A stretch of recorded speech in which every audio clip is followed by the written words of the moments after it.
I was born with 6 fingers on one hand, a harmless birth defect or so I thought. But in my family, it was a curse. From the moment I came into this world, tragedy followed. My aunt died in a car crash the day I was born. My grandfather had a stroke. Crops failed. My father lost his job.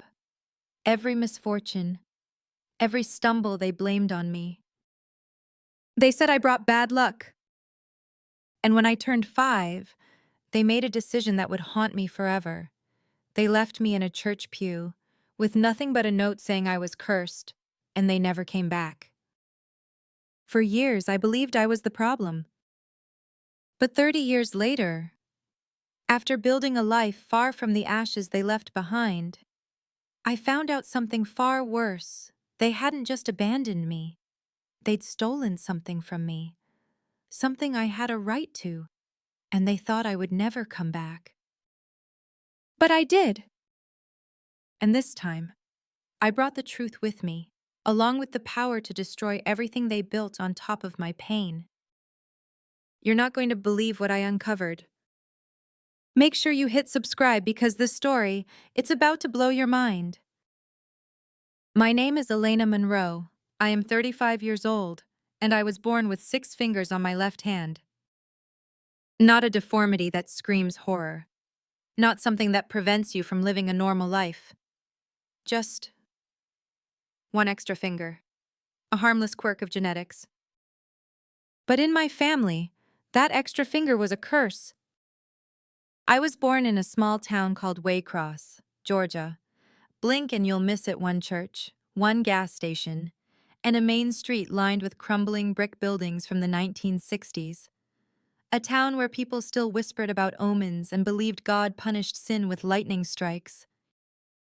And apparently, with babies like me, my earliest memories are not of joy or safety. They are of silence, of people avoiding eye contact with me, of my mother flinching when I reached for her, of my father muttering prayers under his breath when I walked into a room. They never celebrated my birthdays. They never took pictures of me, and they never let me play with other kids.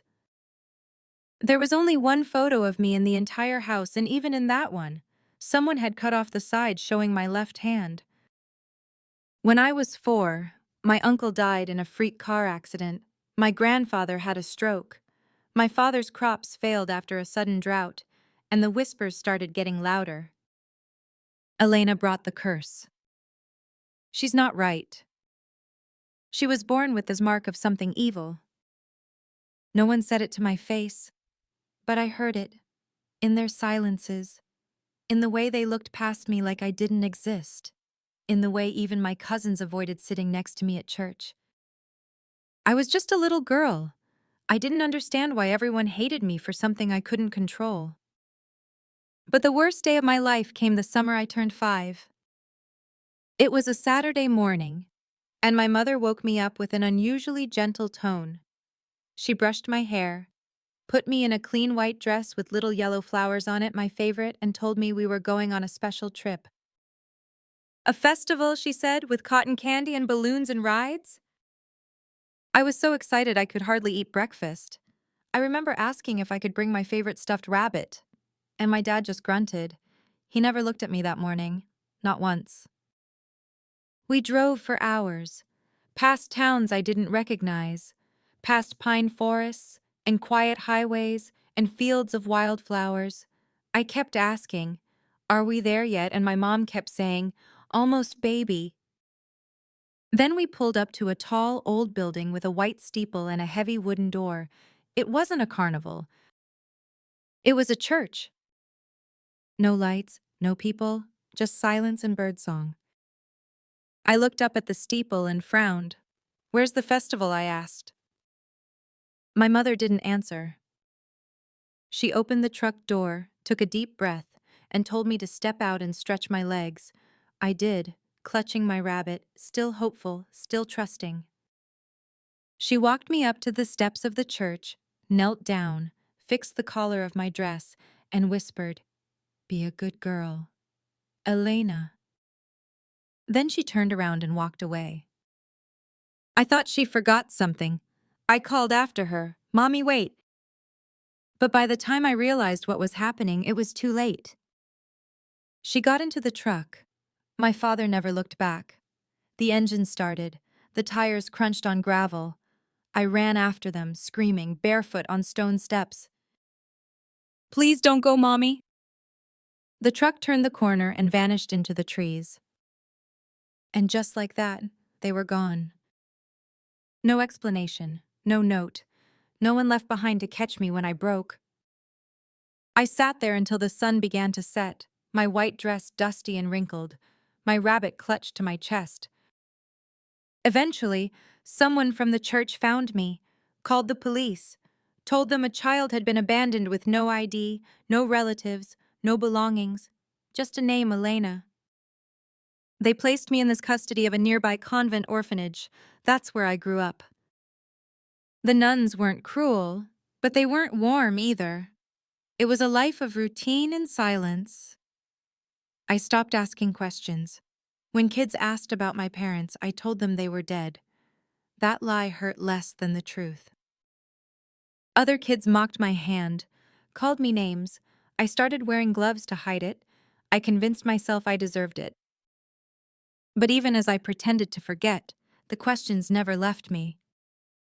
Why did they leave me? Why was I born like this? Why didn't anyone come back? At age 10, I found a medical book in the convent library that described my condition, polydactyly, a simple genetic mutation, not evil, not cursed, just biology. And yet, I knew the town I was born in would never see it that way. I became obsessed with science, especially genetics. DNA felt like the language of truth, a way to explain everything they'd twisted into superstition. At 17, I earned a scholarship to study genetic research at Emory University. I left the convent with one suitcase, an acceptance letter, and a heart full of quiet rage. I told myself I'd never look back. But the past has a way of finding you even in the cleanest, brightest laboratories. Because during my sophomore year, one school assignment, one routine DNA profile shattered everything. And what I uncovered, it wasn't just a curse. It was a secret so dark, my family would rather erase me from existence than let it come to light. It started with a simple classroom assignment. We were studying genetic inheritance and using our own DNA as samples. The professor handed out sterile swabs, and we each scraped the inside of our cheeks, dropped the samples into tubes, and labeled them with our student IDs. It was routine, scientific, nothing emotional about it. A week later, we received our genetic profiles, just basic ancestry breakdowns and markers for common mutations. I was skimming mine when something odd caught my attention. The column labeled Possible Parentage Confirmation showed something strange. The software couldn't match me to either of the two profiles I had submitted earlier, for comparison to archived samples I'd uploaded from childhood hospital visits, supposedly linked to my birth parents' records. Instead, it flagged them both as non-parental match. At first, I thought it was a glitch. I asked the professor. He checked the system, ran the test again. Same result. Sometimes records get mislabeled, he said with a shrug, especially with orphanage files. But something about it wouldn't leave me alone.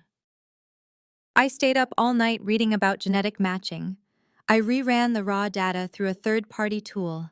When I fed in the DNA profiles from the hospital scans, the ones listed under the names of Randall and Susan Monroe, the man and woman who raised me for the first 5 years, it came back with chilling clarity. Zero biological connection.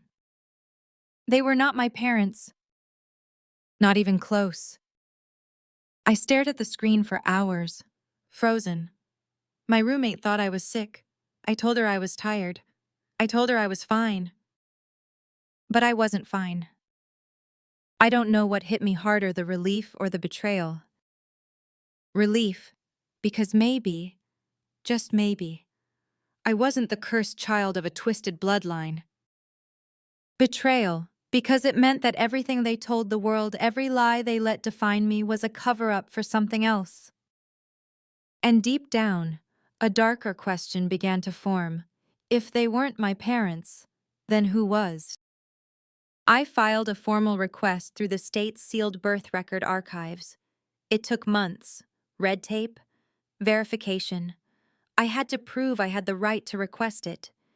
Even as someone who'd been legally abandoned, I sent in proof from the convent, from the police report, from the orphanage records. I had to write a letter not just to the clerk, but to the system itself, justifying my own existence. Eventually, a clerk sent me a manila envelope stamped confidential. Inside was a single page, my original birth certificate. It listed my name, Elena Monroe. But under mother, the name was not Susan Monroe. It was Margaret Lynn Harper, 21 years old at the time of birth. Father not listed. I read her name over and over. My chest tightened. I didn't know a Margaret Harper. There was no one by that name in my childhood memories. I searched online voter records, marriage licenses, property listings. It took days, but eventually I found a match. Margaret Harper had died in 2002. Car crash. No mention of children in the obituary. No surviving family listed except her father, Pastor Joseph Harper. That name I recognized. I went cold. Joseph Harper was the local preacher in Waycross, a man my family used to visit every Sunday. My grandfather's best friend.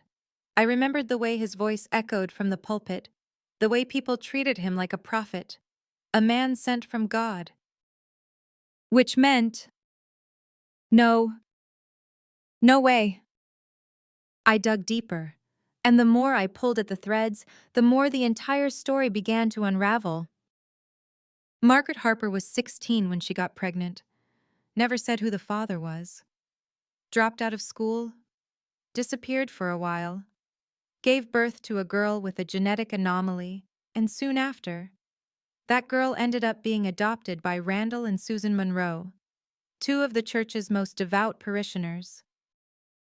It wasn't an adoption. It was a hiding. A shameful cover-up. And the worst part, Pastor Joseph Harper, Margaret's father, was only in his mid-40s at the time she gave birth. The timeline, it lined up. I couldn't breathe. Was it possible? Was I the product of something even darker than abandonment? I submitted for a private DNA test using a sample taken from Joseph Harper's online ancestry profile. His data had been publicly uploaded years ago by a distant relative doing family research. The results came back 2 weeks later. 9.98% paternal match. Joseph Harper wasn't just my mother's father. He was mine too. My hands shook. I felt sick. I locked myself in the bathroom and vomited until my throat burned. And then I screamed. Not because of the truth, but because I had always known something was wrong. I just didn't know how wrong it truly was. They hadn't abandoned me because I had 6 fingers. They hadn't abandoned me because they thought I was cursed. They had abandoned me because I was evidence. Evidence of incest. Evidence of scandal. Evidence of a crime they wanted buried so deeply, no one would ever find it. They thought I'd vanish into the system, that I'd grow up confused and broken, too scared to ask questions, that I'd be too ashamed of my differences to look for answers. But they underestimated me. And now, I had the truth. I didn't confront anyone right away. I needed time. I needed to build my life before I burned theirs down. I finished my degree. I got hired by a biotech firm, quietly. I moved back to Georgia, not to Waycross, but close enough to observe, to gather. I spent long nights reading every archived sermon Pastor Harper ever published. I listened to old audio tapes of his radio ministry, searching for signs, anything that hinted at guilt, justification, projection. And I found it, buried in metaphors, the way he preached about generational sin, the way he warned young women to protect their purity, even from within the family. It was there, the truth, disguised as scripture. My family still lived there. Randall and Susan Monroe were now respected elders in the church community. They ran charity events, held Bible study, told everyone they had lost a child to illness. The town pitied them. They had no idea what really happened. I did. And I was done staying silent. 3 decades after they left me on that church doorstep, I drove back into Waycross, Georgia. But I wasn't the same little girl in the white dress clutching a stuffed rabbit. I was Dr. Elena Monroe, now a specialist in human genomics, dressed in a tailored black blazer, sunglasses shielding eyes that no longer begged for love, and a new name attached to my life, E.L. Knight. It was the alias I used professionally.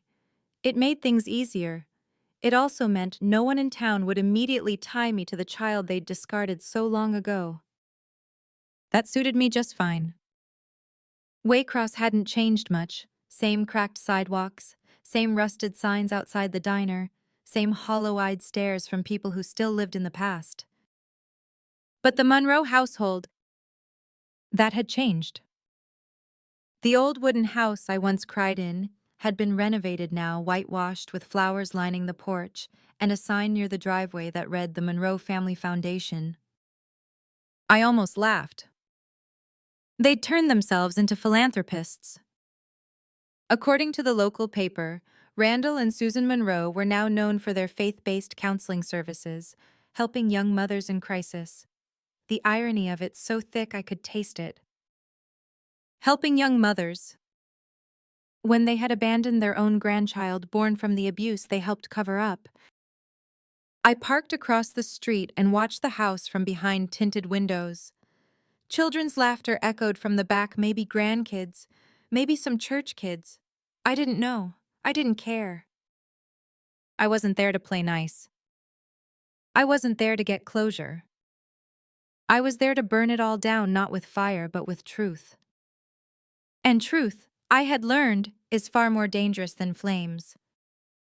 I spent the first few weeks blending in. I rented a small apartment under my alias in a neighboring town. I offered free consulting services to local clinics, slowly integrating myself into the medical community nearby. I volunteered at public health events. I attended Sunday services at their church. The first time I saw Pastor Joseph Harper in person, my stomach twisted.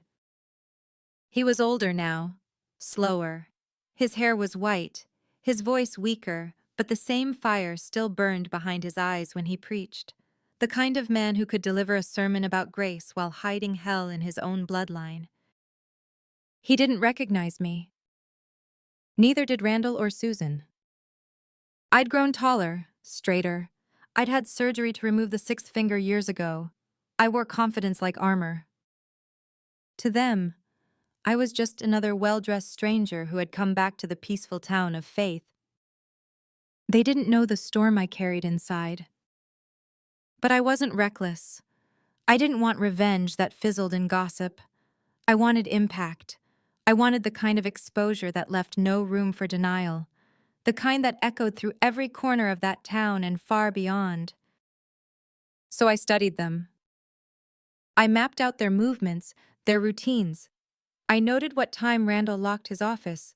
When Susan went to the store, I watched the church volunteers, the board members of their foundation, the ones they trusted the most. And I picked my entry point.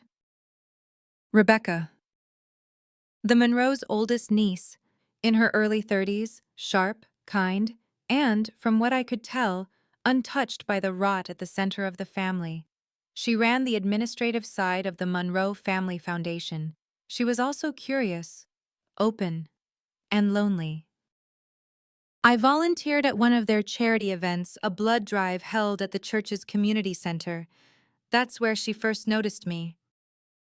"You're new around here," she said, smiling over a clipboard. "You look like someone who knows what they're doing." I smiled back. "I try. She liked me, trusted me. She invited me to a family picnic after just 2 weeks. It was surreal standing on the same grass I once bled on, sipping lemonade, smiling politely while the people who once exiled me laughed in the sun. They had no idea they were toasting with the ghost of their own guilt. That day, I wandered through the house while others were outside. I knew exactly what I was looking for. Old family photos, letters, records, anything they hadn't burned or buried. And I found it. Tucked inside a Bible in Randall's office was a sealed envelope labeled Margaret Lynn Confidential. Inside a letter from Margaret, my birth mother. The handwriting was shaky, the ink faded, but the words, they hit like thunder. Daddy said it was God's will, that I was special, that I was chosen to carry this burden. But it hurts. It hurts so bad, and I hate what I see in the mirror. I want to love my baby, but when she looks at me, I see my own shame looking back. Please don't make me keep her. Please don't let them call her cursed. It's not her fault. It was never her fault. I sat there shaking. Even Margaret had wanted me gone. Not because of hate, but because of shame, fear, brainwashing. She died 2 years later in a car accident, probably never knowing what they'd done to me. And yet, she had still tried to leave a warning, a final plea for mercy. I put the letter back, not because I wanted to protect them, but because I wasn't done yet.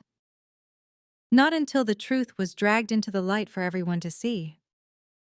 In the days that followed, I planted small seeds. I printed flyers for a local genetics and family history awareness event and placed them at the church entrance. I offered free genetic counseling sessions to local parents. Rebecca helped organize them. At one session, I looked her in the eye and asked carefully, "Have you ever wondered why there are no pictures of Elena in the Monroe family albums?" She blinked. "You know about Elena?" "She was my cousin. I lied. I heard stories." Rebecca's eyes softened. "They said she died young. Some illness. I never got the full story." "Of course you didn't." She looked down at her hands. "There's a part of me that always felt like something was missing in this family. Like there was a gap no one wanted to talk about." I leaned in. Sometimes the truth gets buried so deep, people forget they're even lying. A week later, she invited me to speak at a private church fundraiser big event. White tents, local press, music, speeches. Pastor Harper was the guest of honor. Randall and Susan beamed like royalty. They were raising money for trauma survivors. Oh, the irony. That was the night I made my move. 3 decades after they left me on that church doorstep, I drove back into Waycross, Georgia. But I wasn't the same little girl in the white dress clutching a stuffed rabbit. I was Dr. Elena Monroe, now a specialist in human genomics, dressed in a tailored black blazer, sunglasses shielding eyes that no longer begged for love, and a new name attached to my life, E.L. Knight. It was the alias I used professionally. It made things easier. It also meant no one in town would immediately tie me to the child they'd discarded so long ago. That suited me just fine. Waycross hadn't changed much. Same cracked sidewalks, same rusted signs outside the diner, same hollow-eyed stares from people who still lived in the past. But the Monroe household, that had changed. The old wooden house I once cried in had been renovated, now whitewashed with flowers lining the porch and a sign near the driveway that read, "The Monroe Family Foundation." I almost laughed. They'd turned themselves into philanthropists. According to the local paper, Randall and Susan Monroe were now known for their faith-based counseling services, helping young mothers in crisis. The irony of it so thick I could taste it. Helping young mothers when they had abandoned their own grandchild born from the abuse they helped cover up. I parked across the street and watched the house from behind tinted windows. Children's laughter echoed from the back, maybe grandkids, maybe some church kids. I didn't know. I didn't care. I wasn't there to play nice. I wasn't there to get closure. I was there to burn it all down, not with fire, but with truth. And truth, I had learned, is far more dangerous than flames. I spent the first few weeks blending in. I rented a small apartment under my alias in a neighboring town. I offered free consulting services to local clinics, slowly integrating myself into the medical community nearby. I volunteered at public health events. I attended Sunday services at their church. The first time I saw Pastor Joseph Harper in person, my stomach twisted. He was older now, slower. His hair was white, his voice weaker, but the same fire still burned behind his eyes when he preached. The kind of man who could deliver a sermon about grace while hiding hell in his own bloodline. He didn't recognize me. Neither did Randall or Susan. I'd grown taller, straighter. I'd had surgery to remove the sixth finger years ago. I wore confidence like armor. To them, I was just another well-dressed stranger who had come back to the peaceful town of faith.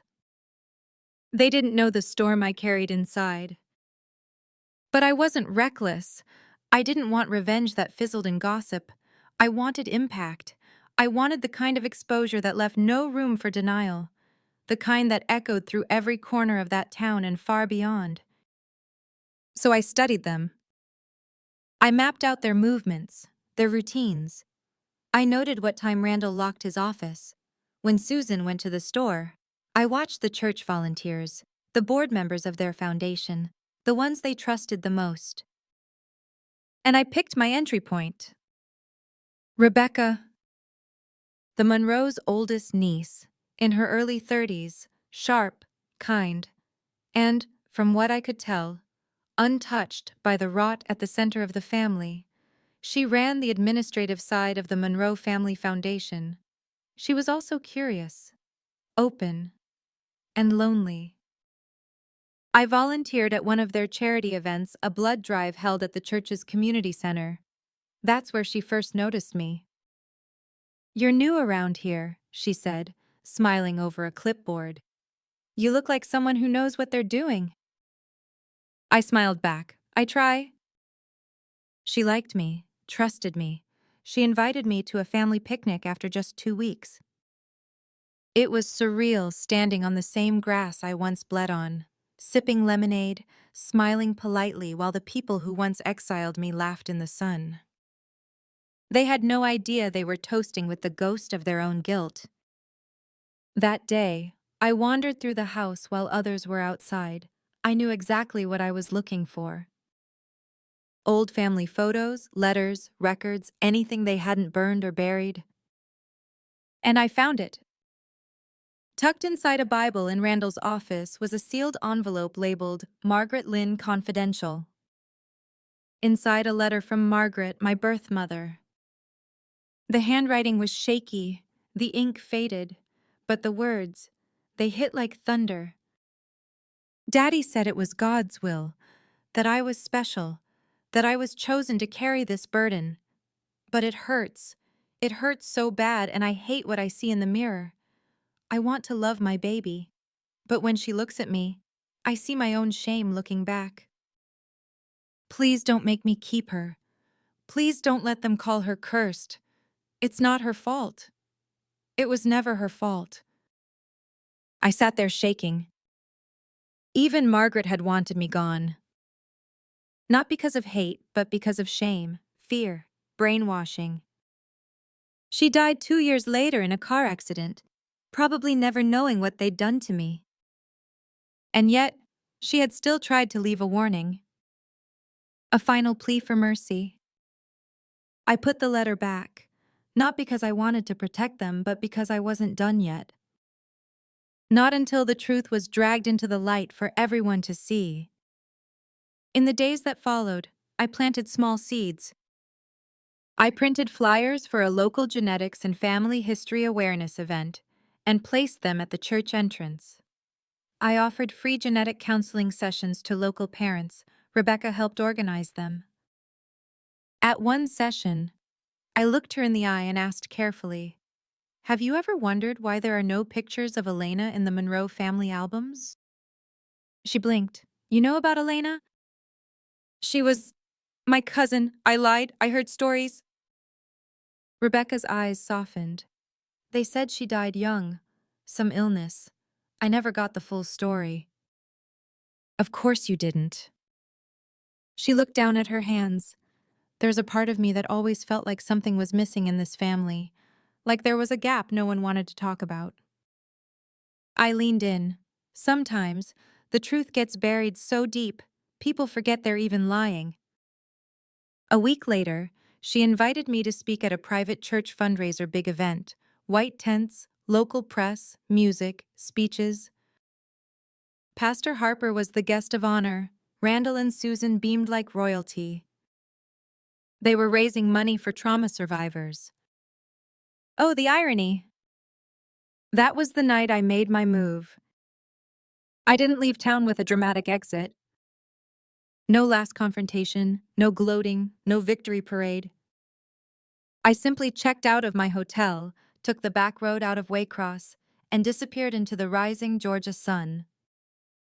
But before I left, I did one last thing. I mailed a letter. Not to Randall, not to Susan, and definitely not to Pastor Harper. I sent it to Rebecca, the niece who had unknowingly welcomed me back into the family's orbit. The same woman who had once handed me a cup of lemonade at the family picnic and said, "You have the kindest eyes." Rebecca didn't know the truth. She wasn't part of the original betrayal, but she deserved to know the legacy she was protecting. My letter wasn't angry. It wasn't threatening. It was just honest. I told her who I was, who I truly was. I told her what her aunt and uncle had done, what Pastor Harper had done, what Margaret had endured, what I had survived. And I ended with this. You once told me that you believe in generational healing, that people can't move forward if they don't understand where the rot began. Well, now you do. And it's your choice what you do with that truth. But silence makes you part of it. I didn't know if she'd respond, but I didn't need her to. That letter wasn't for closure. It was for ignition. And 2 weeks later, the fire started. Not literal fire, though, in a town like Waycross. The truth burns just as fast. The local paper ran a full front-page spread.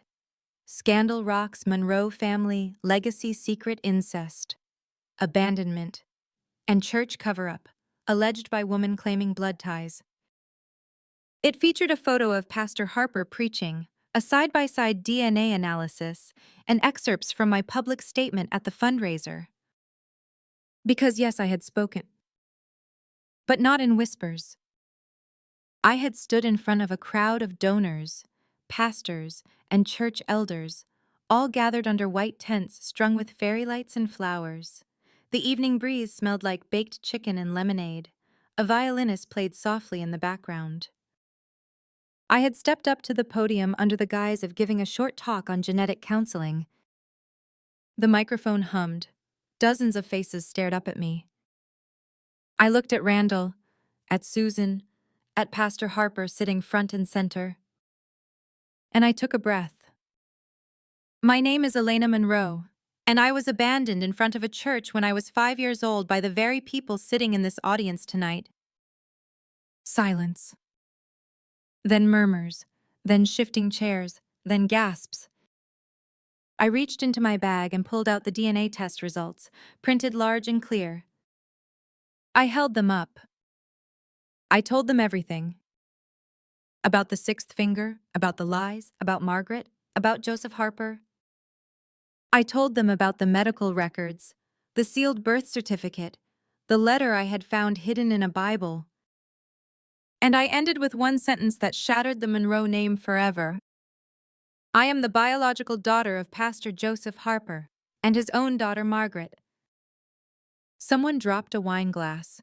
A man stood up in protest. A woman covered her mouth and started crying. Rebecca just froze. Pastor Harper's face went pale. Randall looked like he'd been shot. And Susan? She cried. Not for me. For herself? They tried to deny it, of course. Called me delusional. Said I'd forged the documents. That I was mentally unstable. That I'd created an elaborate revenge fantasy because I couldn't cope with being abandoned. But I'd come prepared. Copies of every document had already been emailed to the town's newspaper. I had recorded the entire speech. My legal team stood by, ready to challenge every rebuttal. The DNA reports had been signed by independent, state-certified labs. The birth certificate bore the state seal. Margaret's letter was written in her own hand. Her penmanship matched archived schoolwork from her teenage years. They could sputter and deny all they wanted. But the truth was no longer just mine. It was public. And the public, they turned fast. Because people in towns like Waycross cling to purity, to appearances, to tradition and church and family and what's right. And nothing taints a church more than the rot of hypocrisy at its core. Harper resigned within 3 days. Randall and Susan shut down their foundation within the week. The Monroe name, once whispered with reverence, now became synonymous with scandal, betrayal, and generational abuse. And me? I didn't stay. I never planned to. I left Waycross the next morning just as quietly as I'd arrived. But this time, not as a forgotten child. This time, I left as a storm they couldn't silence. But what followed was bigger than I expected. The local newspaper's story was picked up by a regional news outlet, then a national one. I started getting emails from journalists, lawyers, even survivors of church abuse from other towns. My inbox overflowed. And then the victims came forward. 3 more women? Not with identical stories, but with enough pain, fear, and consistency to expose a long pattern of manipulation. One woman said Pastor Harper had counseled her at age 15 when she became pregnant, only to coerce her into silence and surrender the baby to an anonymous couple from the church.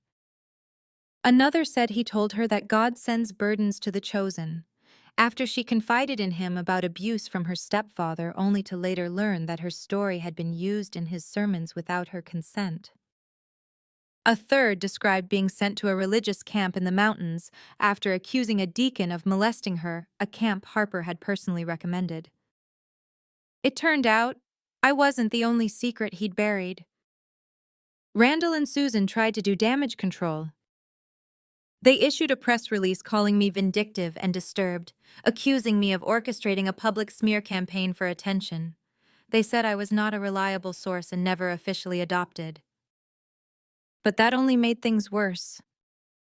Because by now, I'd filed a civil lawsuit for wrongful abandonment, psychological damage, and fraudulent concealment of identity. Not because I wanted their money, but because a legal case meant everything would become public record. No more hiding. No more God's will as a shield. No more pretending the curse was mine. People in town protested outside the church. Parents pulled their kids from Sunday school. Anonymous posters began appearing on doors and fences, with quotes from my speech and Margaret's letter printed in bold. It was never her fault. The curse was never mine. Rebecca. She left town. She'd forwarded my letter to the journalist who broke the story, attached a single sentence. I believe her. I believe everything. She never returned my calls after that. Not out of fear or guilt, I think, but out of grief. Because when your foundation cracks, you don't just rebuild overnight. Sometimes you sit in the rubble for a while. And sometimes you start again somewhere else. In the weeks after the scandal exploded, people kept asking me the same question. Do you feel better now? I never had a good answer. Better. What does that even mean when your childhood was built on lies and silence? When your existence was treated like a shameful secret? When your own blood left you on stone steps like a mistake that needed to disappear? I didn't do what I did to feel better. I did it because the truth deserved to breathe, because I deserved to stop holding my breath. I moved to a new apartment in Brooklyn. Nothing fancy, just a quiet, sunlit place near the water. I started running in the mornings, something I never did before. I adopted a senior dog from the shelter and named her Daisy. She has 3 legs, cloudy eyes, and a bark that sounds like a squeaky door. She sleeps curled at my feet every night, like she knows I need her there. And for the first time in my adult life, I started writing. Not legal filings, not medical reports, just memories.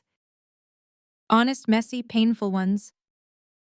I wrote about the rabbit I carried that day, about the cold concrete under my legs, about the way my mother's dress fluttered in the wind as she walked away without turning back, about the years I stared at my hand and begged it to be normal, about the silence that followed me like a second skin.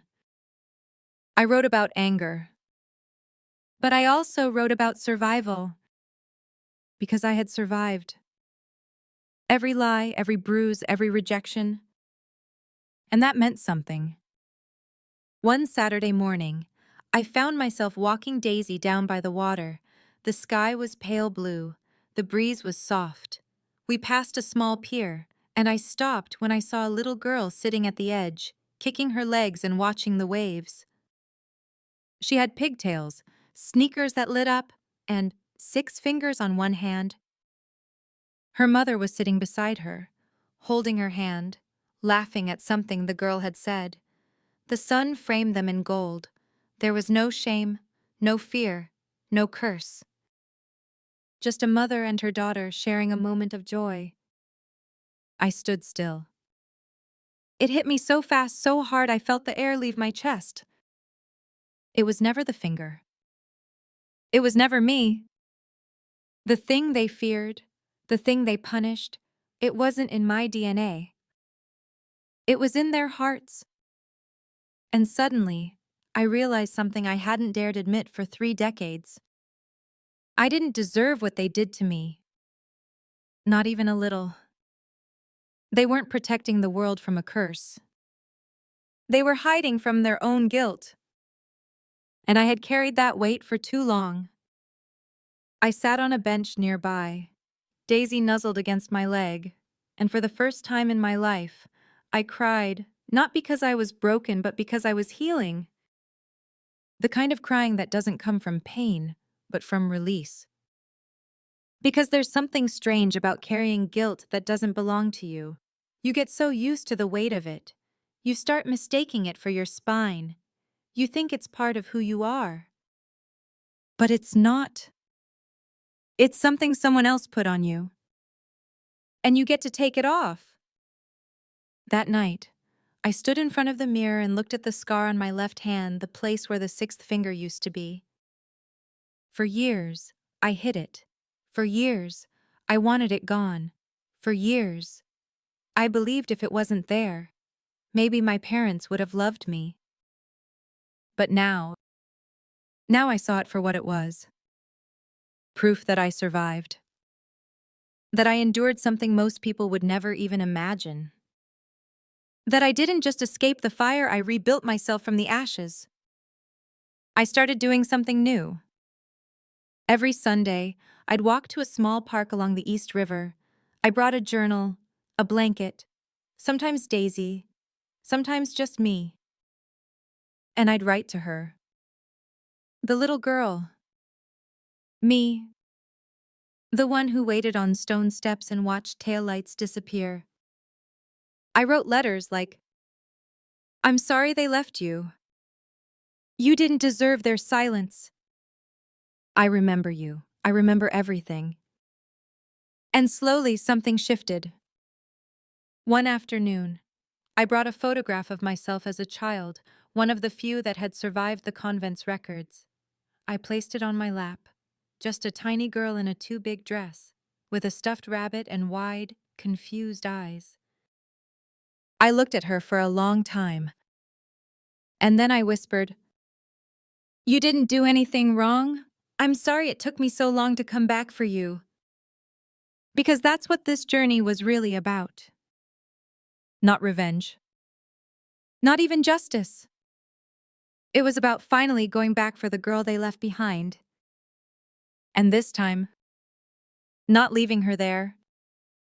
People still ask me if I'd ever confront them again.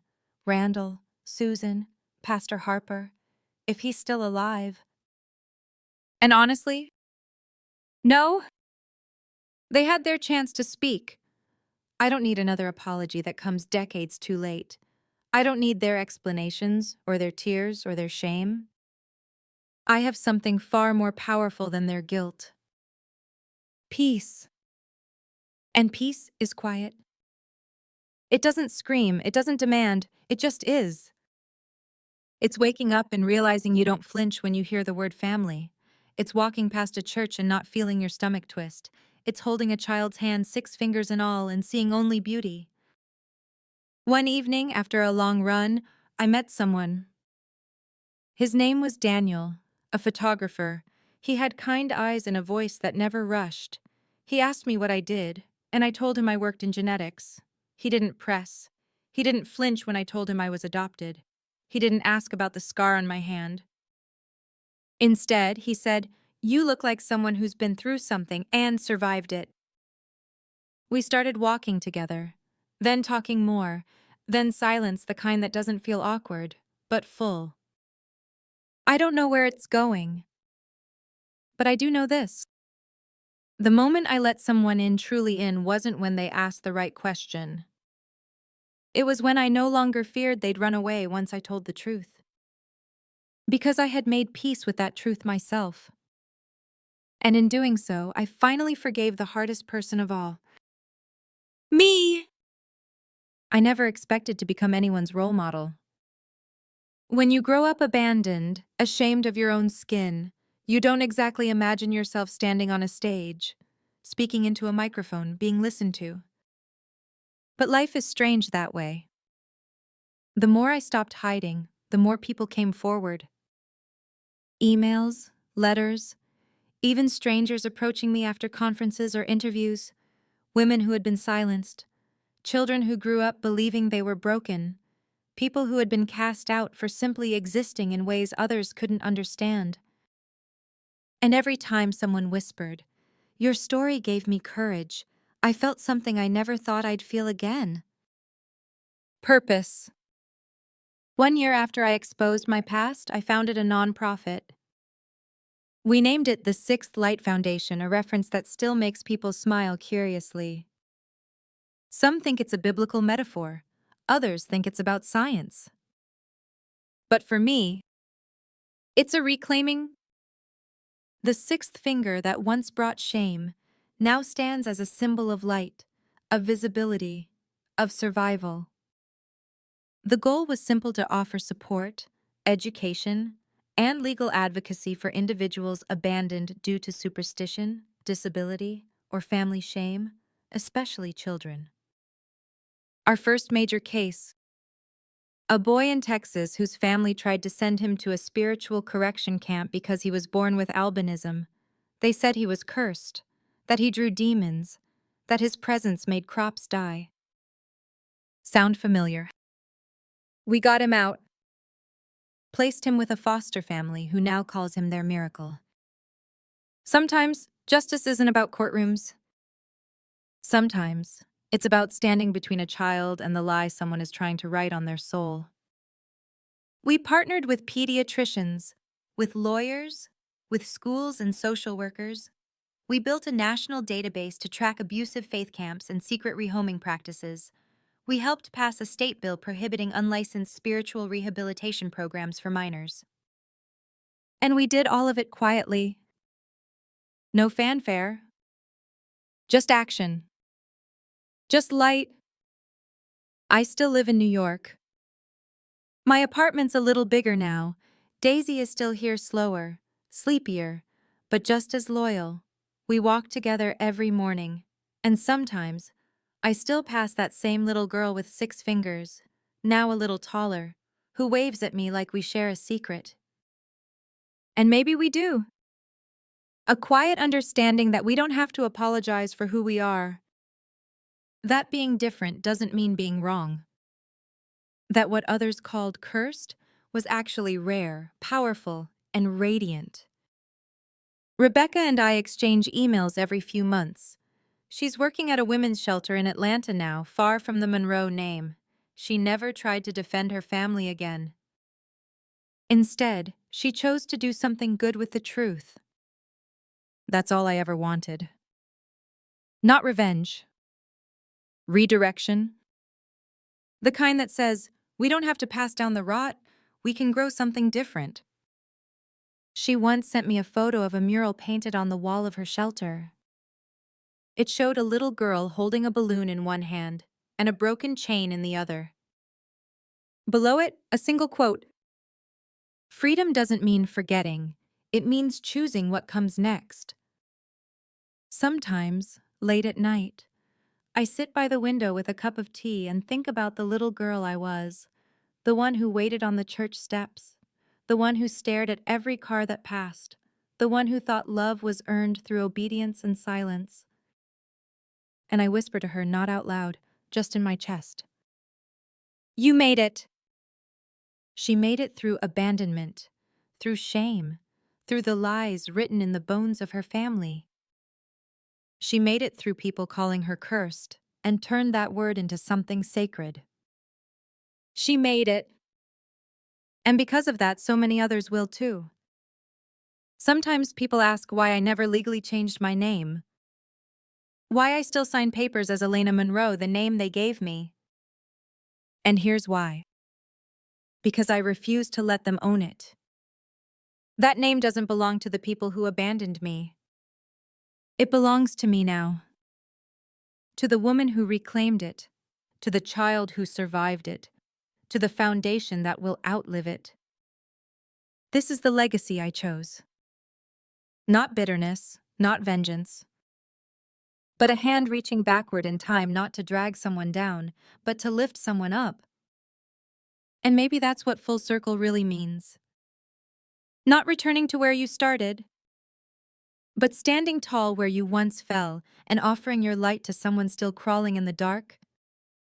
So to every child who's ever been told they were too strange, too much, too wrong, to every person who grew up thinking love had to be earned by shrinking themselves, to every soul who was left behind because someone else couldn't bear their own guilt. You are not cursed. You are not forgotten. You are not the shame. You are the light that survived it. And no one can take that away from you.